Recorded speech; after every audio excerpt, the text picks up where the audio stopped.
दोस्तों, अगर आपने हॉरर हॉस्पिटल पार्ट 1, 2 और 3 नहीं देखा है तो पहले आप उसे देख लीजिए, वरना ये स्टोरी आपको पूरी तरह से समझ में नहीं आएगी। दोस्तों, स्टोरी शुरू करने से पहले मैं आप लोगों से ये बता देना चाहता हूँ कि ये स्टोरी हॉरर हॉस्पिटल 3 के आगे की स्टोरी नहीं है। मैंने पिछली वीडियो में कमेंट्स करके आप लोगों से पूछा था कि क्या आप ये जानना चाहते हैं कि Jeff the killer doctor D से कब और कैसे मिला, और डॉक्टर डी बिना मास्क के कैसा दिखता है। तो आप में से बहुत सारे लोगों ने कमेंट्स किया था कि हाँ, मुझे देखना है, तो इसलिए मैंने ये वीडियो बनाई है। तो चलिए देखते हैं कि जेफ और डॉक्टर डी की मुलाकात कैसे हुई और डॉक्टर डी और जेफ रियल में कैसे दिखते हैं। इसी एरिया के आसपास कहीं देखा गया है। ऑफिसर को जैसे ही इसके बारे में खबर मिली, फौरन ऑफिसर यहाँ पहुँच गए। वो ये नहीं चाहते कि जेफ किसी और को नुकसान पहुँचाए, इसलिए वो चप्पे चप्पे पर नज़र रखे हुए हैं।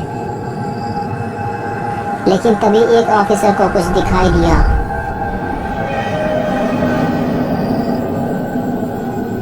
जेफ द किलर बिल्डिंग में लगे पाइप के सहारे ऊपर जा रहा था। जेफ के हाथ में हथियार देखकर ऑफिसर ये समझ गए, जरूर ये किसी न किसी इंसान का माल मसाला निकालने वाला है। ऑफिसर फौरन जेफ की तरफ भागे और चिल्लाते हुए कहा, जेफ नीचे आ जाओ, हमने तुम्हें देख लिया है, वरना हम तुम्हें गोली मार देंगे। और एक बात और, तुम्हारा पजामा पीछे से थोड़ा फटा हुआ है। ये सुनकर जेफ नीचे उतरने लगा और नीचे उतरते ही वो वहां से भाग निकला।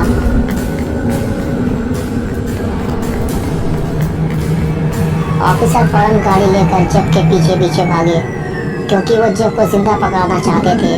इसलिए उन्होंने जेफ पर गोली नहीं चलाई और जेफ को भागने का मौका मिल गया। जेफ भागते हुए पहाड़ियों पर चढ़ गया, लेकिन जेफ के लिए ये एक बहुत बड़ी मुसीबत थी। वो इसलिए क्योंकि अगर जेफ पहाड़ी से नीचे कूदता है तो मर जाएगा, और अगर वापस भागा तो पुलिस उसे पकड़ लेगी। इसीलिए जेफ पहाड़ी से नीचे उतरने का फैसला करता है और धीरे धीरे फिसलते हुए नीचे उतर जाता है और भागते हुए अपने लिए छुपने की जगह ढूंढता है ताकि वो पुलिस से बच सके।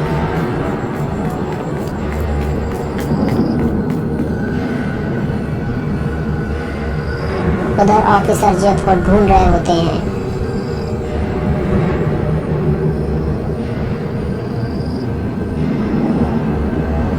और कुछ देर बाद वो वापस लौट जाते हैं। लेकिन अभी जेफ पूरी तरह से सेफ नहीं है, इसलिए वो हॉस्पिटल के अंदर जाना चाहता है।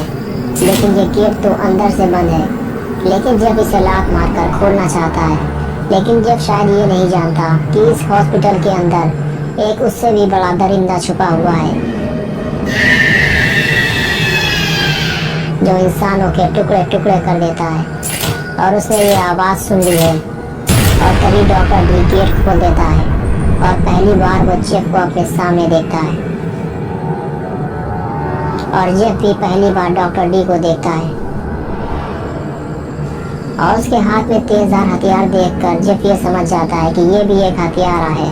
और डॉक्टर डी भी जेफ के हाथ में वैसा ही तेजधार हथियार देखता है। और उसे भी ये समझने में ज़्यादा देर नहीं लगती कि हम दोनों एक ही थाली के चट्टे बट्टे हैं। और फिर डॉक्टर डी जेफ की तरफ कुछ देर देखने के बाद दोस्ती का हाथ बढ़ा देता है और जेफ भी ये दोस्ती कबूल कर लेता है। और इस तरह ये दोनों दोस्त बन जाते हैं। और फिर डॉक्टर डी जेफ को हॉस्पिटल के अंदर ले जाता है और फिर दोनों में कुछ प्राइवेट बातें होती हैं। जेफ डॉक्टर डी से कहता है कि तुम मुझे डॉक्टर तो नहीं लगते, तो बताओ फिर तुम कौन हो। डॉक्टर डी ने कहा, मैं बचपन से डॉक्टर बनना चाहता था, लेकिन जब मैं 10 साल का हुआ तो मुझे एक दिमागी बीमारी हो गई, जिसकी वजह से कभी कभी मेरे सर में बहुत तेज़ दर्द होता था। और जब मुझे दर्द होता था तो मैं पागलों की तरह चिल्लाया करता था और लोग मुझे पागल कहा करते थे। मुझसे परेशान होकर मेरे घर वालों ने भी मुझे हमेशा के लिए घर से बाहर निकाल दिया। मैं यूं ही दर दर भटका करता था। एक दिन मेरे मोहल्ले में किसी की हत्या कर दी गई। सारे लोगों का शक मुझ पर गया। पुलिस ने मुझे पकड़ लिया। मोहल्ले के सारे लोगों ने मेरे खिलाफ गवाही दी थी और मुझे आजीवन कारावास की सज़ा हुई, जबकि मैं बेकसूर था। लेकिन किसी ने भी मेरा दर्द नहीं समझा। कोई मेरे साथ खड़ा नहीं हुआ। मेरी ज़िंदगी जेल में गुजर रही थी। लेकिन एक दिन मुझे जेल से भागने का मौका मिल गया। लेकिन तब तक मैं 40 साल का हो चुका था। तब मुझे डॉक्टर डेविडसन के बारे में पता चला। जिसको लोगों ने मार डाला था, क्योंकि वो मरीजों पर नए नए एक्सपेरिमेंट किया करता था, जिसकी वजह से बहुत सारे मरीजों की मौत हो चुकी थी। डॉक्टर डेविडसन की मौत के बाद ये हॉस्पिटल बंद कर दिया गया और मुझे यहाँ छुप कर रहने का मौका मिल गया। मुझे इस हॉस्पिटल के अंदर डॉक्टर डेविडसन के कपड़े और मास्क भी मिला, जिसको पहनने के बाद मैं बन गया डॉक्टर डी, यानी कि डॉक्टर डेविडसन। लेकिन मैं मरीजों का इलाज नहीं करता, मैं तो इंसानों के टुकड़े टुकड़े कर देता हूँ, क्योंकि मैं इंसानों से नफरत करता हूँ। इस हॉस्पिटल के आसपास अगर कोई आता है तो वो जिंदा वापस नहीं जाता। अब तुम बताओ तुम कौन हो, वरना तुम जिंदा वापस नहीं जाओगे। जेफ ने कहा, मैं भी पहले एक नॉर्मल इंसान था। मैं अपने भाई के साथ अपने दोस्त की बर्थडे पार्टी से वापस आ रहा था। रात काफ़ी हो चुकी थी, रोड पर सन्नाटा छाया हुआ था। हम दोनों घर जाने के लिए बस आने का इंतज़ार कर रहे थे। वहाँ एक छोटा सा बस स्टॉप था जहाँ बस आकर रुका करती थी। बस स्टैंड के पास ही कुछ आवारा लड़के खड़े थे जो हम दोनों को ही देख रहे थे, और फिर वो हमारे पास आने लगे और फिर वो हमारे पास आकर हमसे बदतमीजी करने लगे। बिना किसी वजह के ही वो हमें गालियाँ दे रहे थे। उनमें से पीली चड्डी वाला कुछ ज़्यादा ही अकड़ दिखा रहा था। फिर उनकी बदतमीजी हद से ज़्यादा बढ़ने लगी। फिर उनमें से एक ने मेरे भाई को धक्का देकर ज़मीन पर गिरा दिया। मैंने भी उसे धक्का देकर ज़मीन पर गिरा दिया। उसके बाद वो लोग मुझ पर चढ़ने लगे और गालियाँ देने लगे।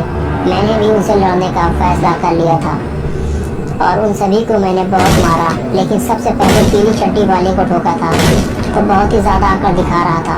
मुझसे मार खाने के बाद वो हिलते डुलते लगड़ाते हुए वहाँ से भाग निकले और हम लोग भी आगे बढ़ने लगे, क्योंकि अब वहाँ रुकना सही नहीं था। इसलिए हम पैदल ही घर की तरफ चलने लगे। लेकिन कुछ देर बाद ही वो तीनों पेट्रोल और माचिस लेकर वापस आ गए। वो तीनों बहुत ही ज़्यादा गुस्से में थे, खासकर पीली चड्डी वाला, जिसकी चड्डी में नारा लटक रहा था। दौड़ते लंगड़ाते हुए हमारे पास आए और पीछे से हम दोनों पर हमला कर दिया। मुझे वो ज़मीन पर गिरा कर मारने लगे और फिर मुझ पर पेट्रोल डालकर आग लगा दी और मुझे जलता हुआ छोड़कर भाग निकले। मैं दर्द से चीखा चिल्लाता रहा, मुझे बचाने वाला वहाँ कोई नहीं था। कुछ देर बाद आस पड़ोस के लोग मेरी चीख पुकार सुनकर मेरे पास आए, लेकिन तब तक मैं बुरी तरह से जल चुका था। उन लोगों ने मुझे हॉस्पिटल भेज दिया।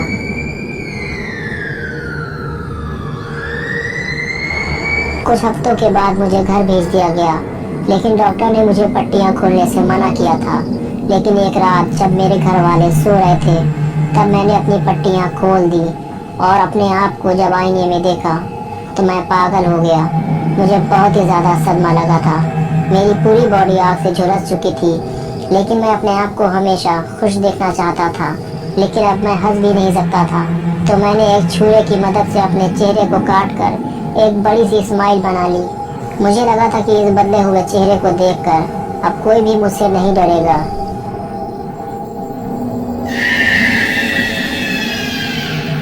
और फिर मैं इस चेहरे के साथ अपने माँ बाप के कमरे में गया। वो सो रहे थे। मैंने उन्हें नींद से जगाया और अपना हंसता हुआ चेहरा दिखाया, लेकिन वो मुझे देखकर डर गए और चिल्लाने लगे। मुझे बहुत ही ज़्यादा गुस्सा आया और मैंने उन्हें मार डाला। चीख पुकार सुनकर मेरा भाई दौड़ता हुआ आया। मैंने उससे कहा, गो टू स्लीप, और एक के बाद एक कई बार करके उसे भी मौत की नींद खिला दिया।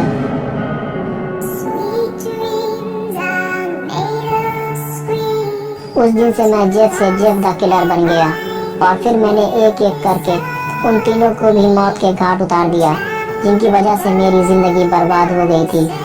उसके बाद से ही मैं इंसानों से नफरत करने लगा, बिल्कुल तुम्हारी तरह। तो दोस्तों, ये थी डॉक्टर डी और जेफ की स्टोरी। लेकिन रुको रुको, अभी वीडियो ख़त्म नहीं हुआ। अभी जेफ और डॉक्टर डी का डांस तो देख लो और वीडियो को लाइक और शेयर करना मत भूलना। लेकिन मैं पहले आपको दिखाता हूँ कि डॉक्टर डी बिना मास्क के कैसा दिखता है।